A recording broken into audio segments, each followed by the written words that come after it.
would lay siege to 8 million people with 900,000 troops. Women, children, sick people. یہ گولڈسمتھ جس نے شکار ڈالا عمران خان ایک ابھرتی ہوئی شے تھا، امیدیں وابستہ ہو رہی تھی، پہلے ہی سے ایک ہیرو کی شکل میں تھا، وہ اسلام کی بات کرنے چلا تھا، وہ اپنے کلچر کی بات کرنے چلا تھا۔ گولڈسمتھ 5 کروڑ پاؤنڈ تو پہلی سلامی ملنے والی ہے، یہ قیمت کس سے کی دی جا رہی ہے؟ غور کیجئے، اگر وہ سارا سازشی کردار جو یہود کا ہے وہ سامنے ہو تو ہر شے آپ کے سامنے بالکل ٹرانسپیرنٹ نظر آئے گی، آپ دیکھ سکتے ہیں کہ اصل میں ہو کیا رہا ہے، جس کا شکار ابھی آپ کا عمران خان بھی ہو گیا ہے۔ کل جمعے میں مجھے اس کے بارے میں گفتگو کرنی ہے۔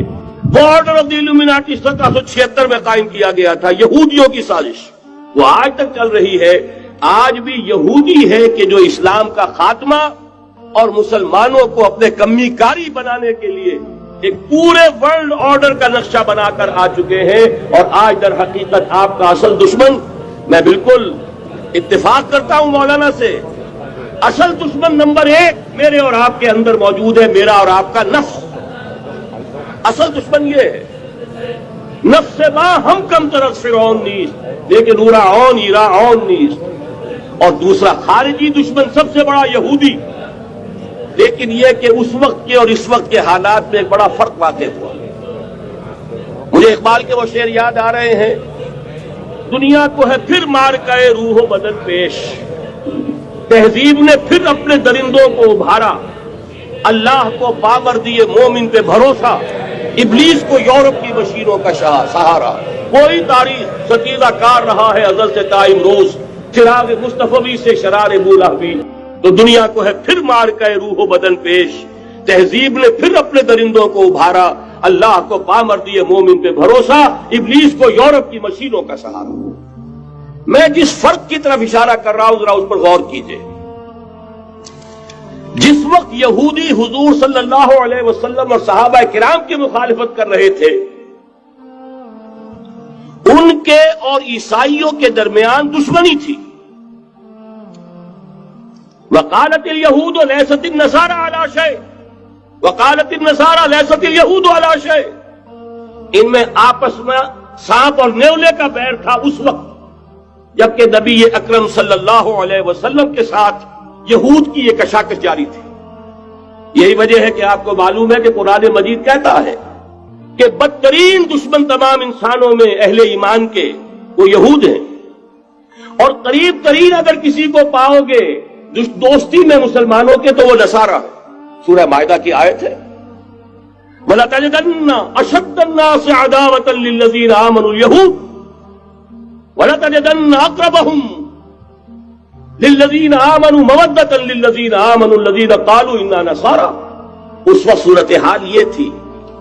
آج زمین و آسمان کا فرق واقع ہو چکا ہے، آج یہودی عیسائی پر مسلط ہو چکا، یہودیوں نے پورا عالم عیسائیت فتح کر لیا، آج پورا عالم عیسائیت یہودیت کا اعلی کار بن چکا ہے۔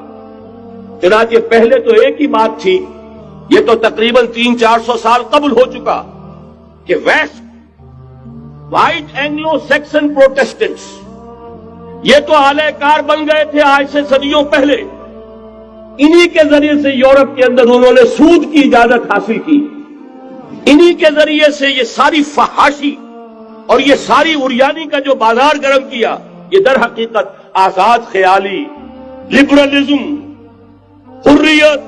حریت فکر، حریت عمل، میں آزاد ہوں، میں ننگا جانا چاہتا ہوں بازار میں، آپ کون ہوتے روکنے والے؟ آپ اپنی آنکھیں بند کر لیں، ہم آزاد ہیں، ہم 2 مرد ہیں، شادی کرنا چاہتے ہیں، شوہر اور بیوی کی حیثیت سے رہنا چاہتے ہیں، آپ کون اعتراض کرنے والے؟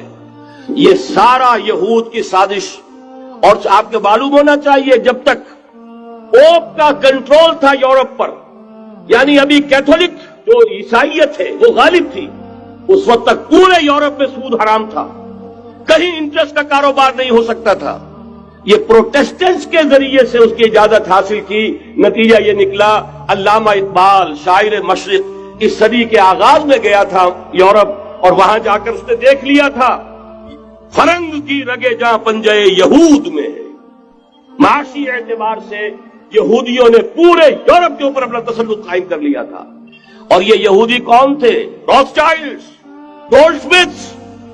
بہرحال مجھے جو دوسری بات کہنی تھی وہ یہ کہ یریدون لیطفئوا نور اللہ بافواہہم، اس وقت بھی یہودی تھا، آج بھی یہودی ہے، لیکن فرق یہ واقع ہوا ہے کہ اس وقت یہودی کے کنٹرول میں عیسائی نہیں تھے، بلکہ 1200 برس تک یہودیوں کے اوپر ظلم و ستم بلکہ ہوتا رہا عیسائیوں کے ہاتھوں۔